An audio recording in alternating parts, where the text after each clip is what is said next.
सुप्रभात बच्चों। आज का जो मेरा टॉपिक है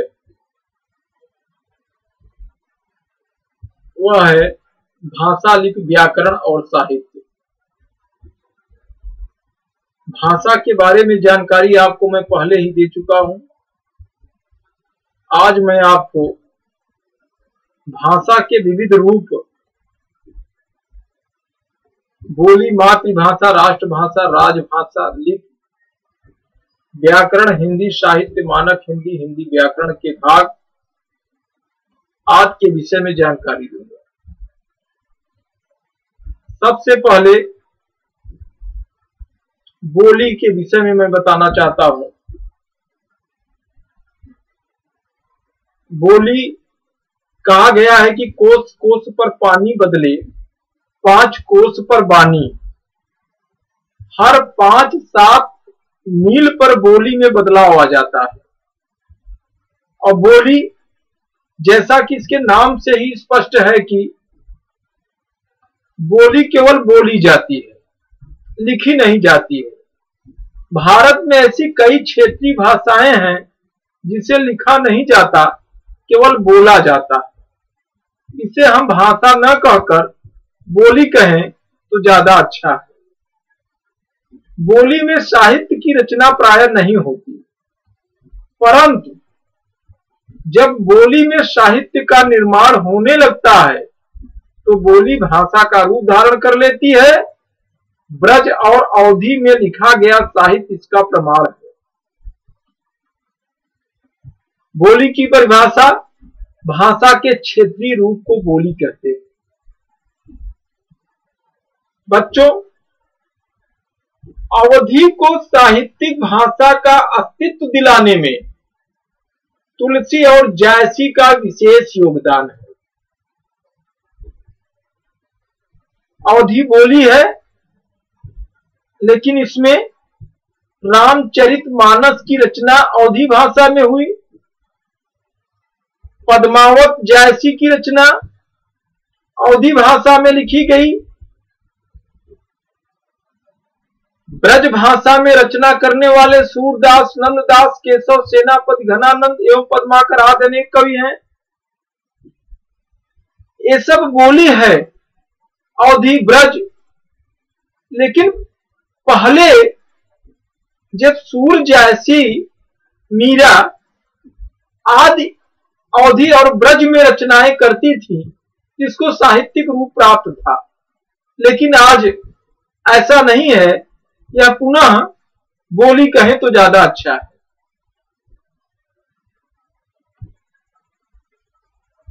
बोली के प्रकार, पूर्वी हिंदी, इसके अंतर्गत 3 बोली आती है, अवधी, बघेली, छत्तीसगढ़ी। पश्चिमी हिंदी, इसके अंतर्गत 6 बोली आती है, ब्रज बोली, बुंदेली, कन्नौजी, हरियाणवी, कौरवी, दक्षिणी। बिहारी हिंदी, इसके अंतर्गत 3 बोलियां आती हैं, भोजपुरी, मगही, मैथिली। राजस्थानी हिंदी, इसके अंतर्गत 4 बोली आती हैं, मालवी, मालवाड़ी, मेवाती, जयपुरी। पहाड़ी हिंदी, इसके अंतर्गत 2 बोलियां आती हैं, गढ़वाली, कुमाऊनी, जो कि उत्तरांचल में बोली जाती है। बोली और भाषा में अंतर, जैसा कि मैंने आपको पहले ही बता दिया, बोली का जो क्षेत्र होता है वह सीमित होता है,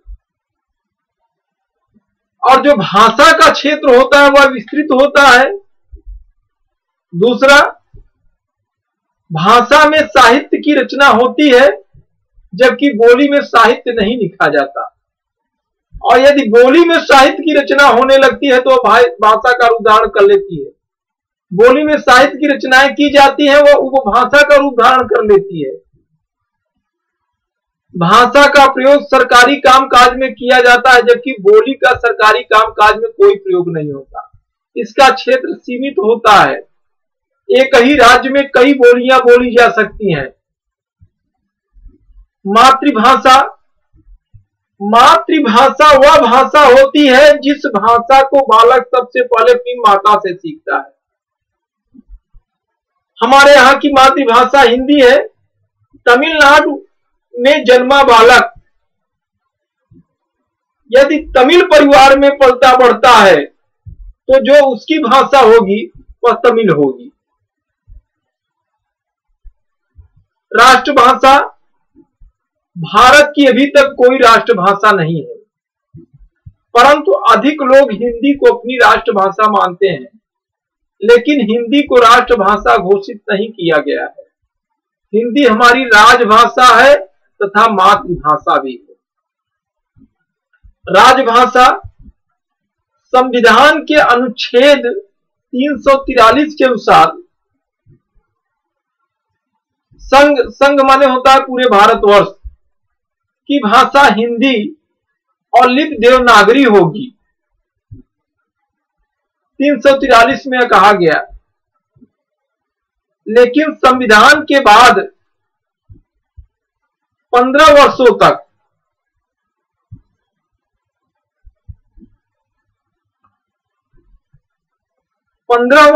अर्थात 1965 तक संघ की भाषा के रूप में अंग्रेजी का प्रयोग किया जाना था और संसद को यह अधिकार दिया गया कि वह चाहे तो संघ की भाषा के रूप में अंग्रेजी प्रयोग की अवधि को बढ़ा सकती थी। इसलिए संसद ने 1963 में राजभाषा अधिनियम पारित करके यह व्यवस्था कर दी कि संघ भाषा के रूप में अंग्रेजी का प्रयोग 1971 तक करता रहेगा। लेकिन इस नियम में संशोधन करके यह व्यवस्था कर दी कि संघ की भाषा के रूप में अंग्रेजी का प्रयोग अनिश्चित काल तक रहेगा। इसलिए जो हमारी राजभाषा है वह हिंदी लोगों की मान्यता है, जबकि अभी इसको सरकारी तौर पर दर्जा प्राप्त नहीं हो सका। लिपि जब मनुष्य ने भाषा का विकास करना आरंभ किया तो उसे ध्वनियों को निश्चित रूप देने की आवश्यकता अनुभव हुई। तब उसने ध्वनियों को चिन्हों के रूप में देने आरंभ किए जो लिपि कहलाए। किसी भाषा की उच्चारित ध्वनियों को लिखने की विधि को लिपि कहा जाता है। हिंदी, संस्कृत, मराठी की लिपि देवनागरी है। पंजाबी की गुरमुखी, उर्दू फारसी की फारसी, अरबी की अरबी, बंगला की बंगला, रूसी की रूसी आदि। व्याकरण बच्चों, व्याकरण वह शास्त्र है जिसके द्वारा मनुष्य किसी भाषा को शुद्ध रूप से पढ़ना, लिखना व बोलना सीखता है, उसे हम व्याकरण कहते हैं। व्याकरण के 3 प्रमुख अंग हैं: वर्ण विचार, शब्द विचार और वाक्य विचार। हिंदी भाषा का विकास संस्कृत से हिंदी तक की लंबी भाषा यात्रा है। वैदिक संस्कृत, लौकिक संस्कृत, अपभ्रंश हिंदी, खड़ी बोली यानी हिंदी अपभ्रंश से विकसित हुई। हम यह कह सकते हैं कि हिंदी का विकास अपभ्रंश भाषा से हुआ। साहित्य, हिंदी भाषा ज्ञान के उस सागर के समान है जिसमें अनेक भाषा रूपी नदियों का समावेश होता है। किसी भाषा के ज्ञान रूपी भंडार को उस भाषा का साहित्य कहते हैं। साहित्य 2 प्रकार का है: गद्य साहित्य और पद्य साहित्य। मानक हिंदी समय के साथ भाषा के कुछ अक्षरों तथा शब्दों में अनेक रूपता तथा भ्रम प्रचलित हो जाते हैं। भाषा में एक रूपता तथा भ्रम समाप्त करने के लिए विद्वानों द्वारा स्वीकृत भाषा मानक भाषा कहलाती है। हिंदी में कुछ वर्णों तथा शब्दों के 2 रूप प्रचलित हो गए हैं, जैसे शुद्ध का सही रूप शुद्ध, विद्वान का सही रूप विद्वान आदि है। पहले झ किसी तरीके से लिखा जाता था, उसमें विवाद हुआ, अब झ का रूप बदल दिया गया। इस प्रकार आप बच्चों